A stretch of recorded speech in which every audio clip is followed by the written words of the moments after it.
Bismillahirrahmanirrahim. Assalamualaikum warahmatullahi wabarakatuh.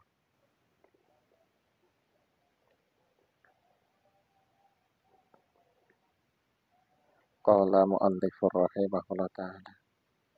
Wa nafa'ana bihi wa bi umratihi.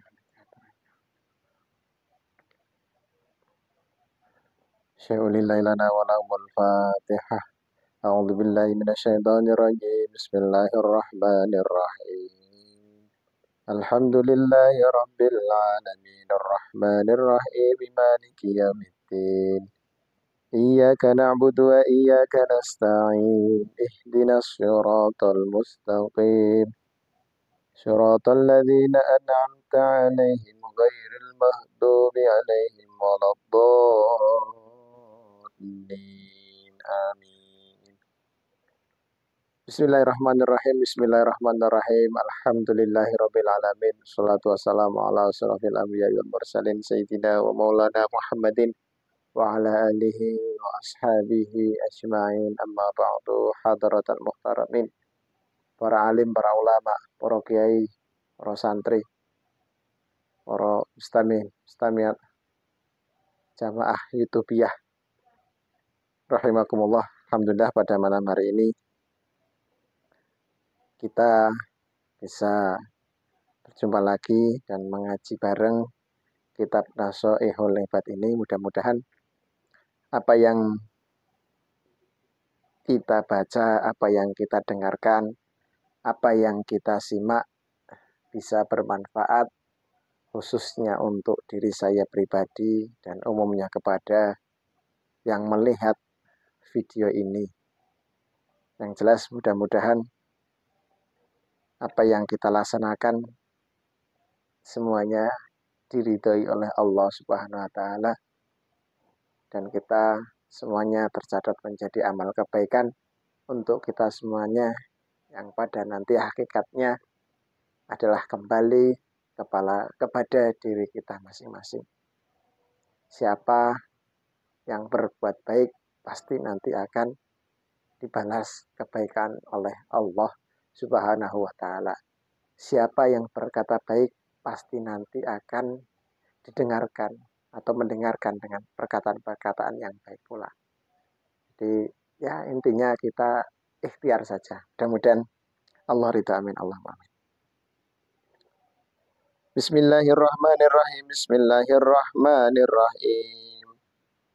Wal maqalatu utawi pengucap al khamisatu kang nomor 5 iku an Utsmanu radhiyallahu anhu, saking sahabat Utsman radhiyallahu anhu, hammud dunya utawi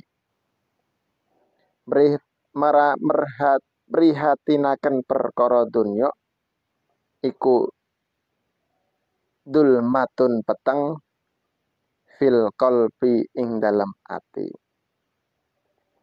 Wahamul akhirati utawi merhati akan perkara akhirat iku nurun pepadang fil qalbi ing dalam ati. Ai husnu tegese utawi nusahaken fil umuri ing dalam pira perkara al muta'alliqati kang gumantung bidunya kelawan dunya iku sara dadi apa nusahaken mudliman metengi fil qalbi ing dalam ati. Wal husnu lan utawi nusahaken fil umuri ing dalam pira-pira perkara al muta'alliqati kang gumantung bil akhirati kelawan akhirat iku sara dadi apa nusahaken munawiron memadangi lil qalbi marang ati. Masya Allah, jadi ini nasihat atau berupa asar yang disampaikan oleh sahabat Utsman. Sahabat Utsman berkata, kesedihan di dalam urusan dunia dapat menggelapkan hati dan kesedihan di dalam urusan akhirat bisa menerangkan hati. Jadi kita itu sering banget ya sedih terhadap urusan-urusan dunia. Akan tetapi terhadap urusan-urusan akhirat kita malah sering menyia-nyiakan atau tidak memperdulikannya. Ya. Contoh sekarang ya, ketika kita di lingkungan yang berpendidikan, sekarang pendidikan-pendidikan ini mohon maaf, semuanya pada bingung setelah nanti selesai sekolah itu mau kerja apa.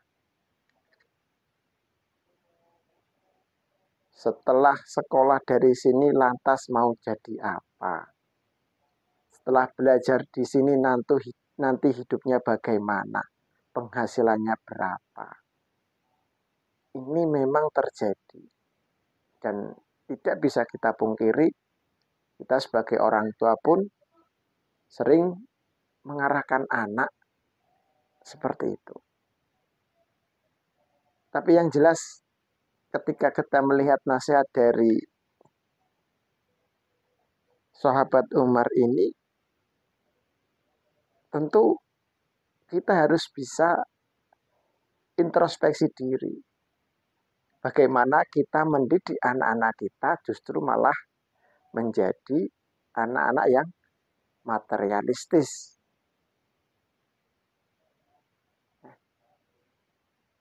Bahkan mungkin di dalam semua lini ya. Itu memang kita tidak bisa pungkiri. Akan tetapi mari kita perlu merubah mindset kita.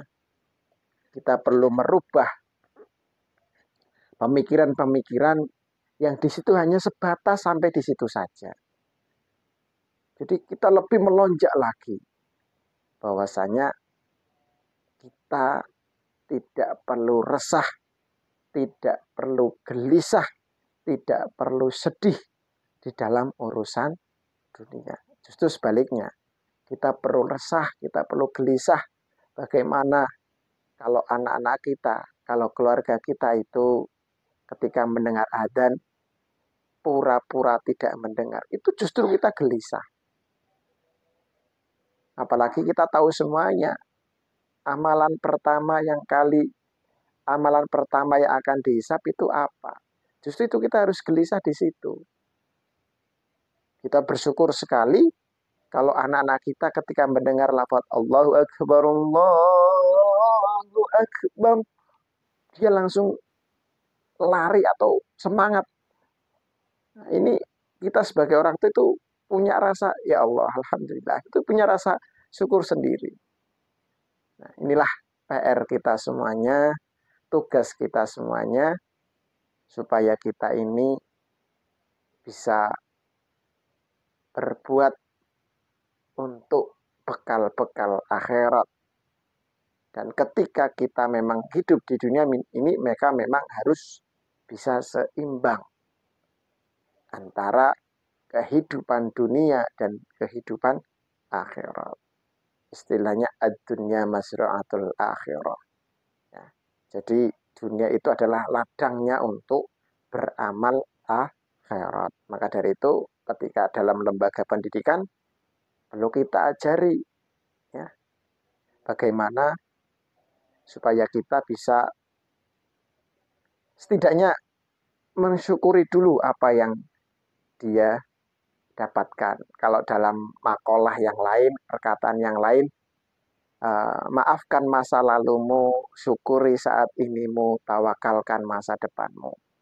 Di sesuatu yang sudah lewat, mari kita berusaha untuk memaafkan. Dan pada saat ini, mari kita bersyukur bersama-sama, kemudian masa depan dari anak-anak generasi kita tawakalkan kepada Allah Subhanahu wa Ta'ala. Terkadang kita repot juga, kita itu ya mohon maaf, orang kaya masih disibukkan dengan urusan dunia. Justru malah orang yang mungkin sederhana malah enak.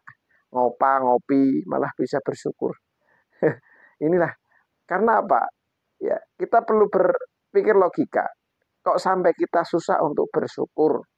Bahkan ya, kita bisa makan sesuap nasi itu adalah sebuah anugerah yang sangat luar biasa. Ya, bahkan ya seperti yang dikatakan Gus Bahak, kalau kita bersyukur nunggu punya rumah, kalau kita bersyukur nunggu punya mobil, kalau kita bersyukur nunggu punya jabatan, kok ya bodoh amat kita.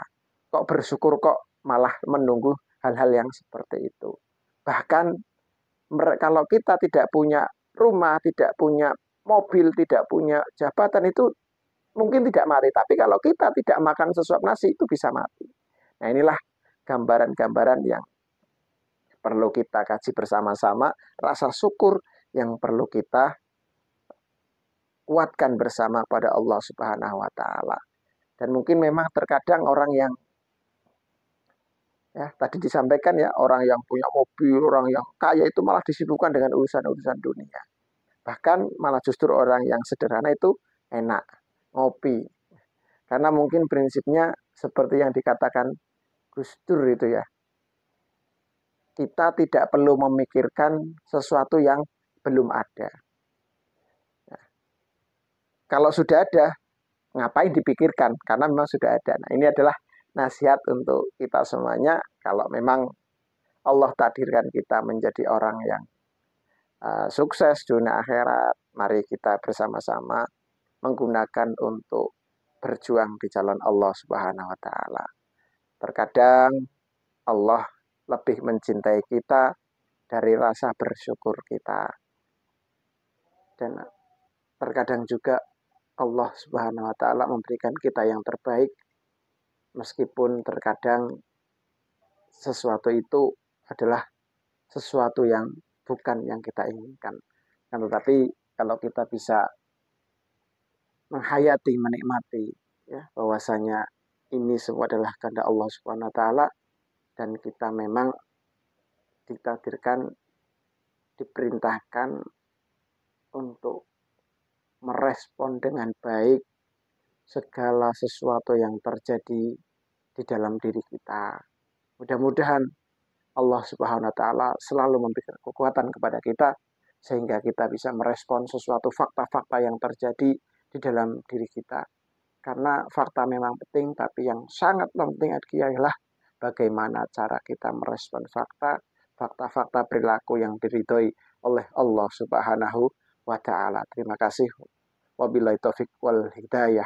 Wassalamualaikum warahmatullahi wabarakatuh.